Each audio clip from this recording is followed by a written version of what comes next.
छी सब सखी बहिन पा, हम एक छी, हम एक छी।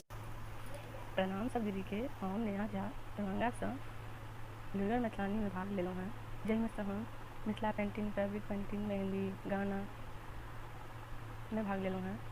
यदि अहाँ सबके नीक लागत तो लाइक, शेयर, कमेंट जरूर करब। धन्यवाद। अहाँ सबके समक्ष एकटा हम माओवाती के गीत प्रस्तुत करऽ जा रहल छी। होइयो सहारा रे अम्बे, हम देबै कतऽ जगदम्बे,